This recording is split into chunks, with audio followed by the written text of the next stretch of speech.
बाबा भिखंडी नेपाल से सिंध क्यों आए? साधु बेला मंदिर में शेर का मुजस्समा क्यों है? बाबा भिखंडी कौन थे?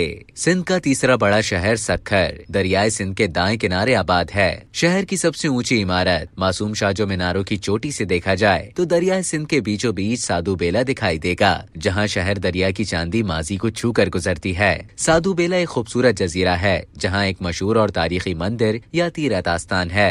ये मंदिर बाबा भिखंडी चंद शर्मा ने बनवाया था। बाबा भिखंडी 1803 में अपना आबाई वतन नेपाल छोड़कर रोहड़ी में आकर आबाद हुए थे। 20 बरस बाद इस जजीरे पर आकर उन्होंने ये मंदिर तामीर करवाया, जिसे मजहबी और तारीखी तौर पर जबरदस्त अहमियत हासिल है। 1763 में पैदा होने वाले बाबा भिखंडी 100 साल की उम्र में यानी 1863 में इस दुनिया से रुखसत हुए। रामचंद के बेटे बाबा भिखंडी का असल नाम भालचंद था। उन्होंने 9 बरस की उम्र में अपने घर को अलविदा कहा और बिन के राही बन गए, इसलिए उनके गुरु ने उनका नाम भिखंडी रख दिया। वो उदासी पंथ से ताल्लुक रखते थे। उदासी पंथ के मायने है वो मजहबी या रूहानी रहनुमा जो शादी न करे, अपनी नफसानी ख्वाहिशात को खत्म कर दे और दुनिया त्याग दे। उदासी पंथी वीरानों और जंगलों में रहकर पूरे ध्यान से तपस्या करते हैं। बाबा भिखंडी जब सिंध में आए तो उम्र 60 बरस थी। उन्होंने कुछ अरसे रोहड़ी में कयाम किया और बाद में आकर साधु बेला आबाद किया। जजीरा दरियाए सिंध के पानी के दरमियान एक जंगल की सूरत में मौजूद था, जिसे बाबा भिखंडी ने आबाद किया, लिहाजा इसका नाम साधु बेला पड़ गया। बाबा भिखंडी ने यहाँ बरगद के 3 दरख्त लगाए जो आज भी मौजूद हैं। उनके नाम ब्रह्मा, विष्णु और महेश रखे।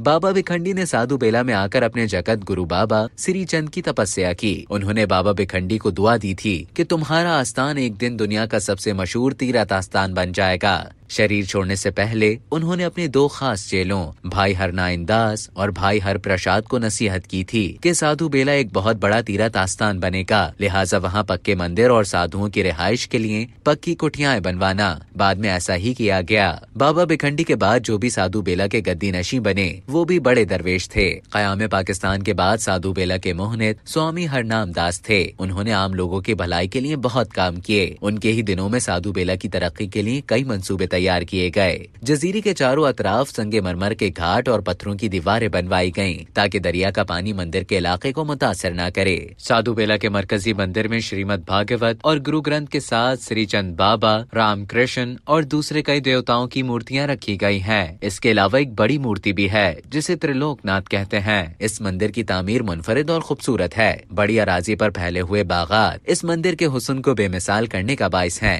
पहले यहाँ जंगल में शेरों समेत कई जंगली जानवर थे। बादज़ां लोगों के आ जाने से या तो वो साधु बेला छोड़ गए या फिर आहिस्ता आहिस्ता खत्म होते चले गए। इन जानवरों की याद में संगमरमर के पत्थर से बनवाया गया एक शेर का मुजस्समा रखा गया है, जो बेहद हसीन और इंसानी हाथों का करिश्मा है। दरियाए सिंध की जगमगाती लहरों पर मौजूद साधु बेला एक हसीन और पुरसुकून जगह है। हर साल जून के वस्त में बाबा भिखंडी की बरसी मनाई जाती है, जिसमें हिंदुस्तान समेत पूरी दुनिया से हिंदू यात्री शरीक होते हैं। साधु बेला की शाखें दुनिया भर में हैं। हिंदुस्तान के शहरों में भी साधु बेला मंदिर बरसों से कायम है। अमेरिकी रियासत न्यू जर्सी में भी 8 एकड़ अराजी पर मुश्तमिल साधु बेला मंदिर तामीर करवाया गया।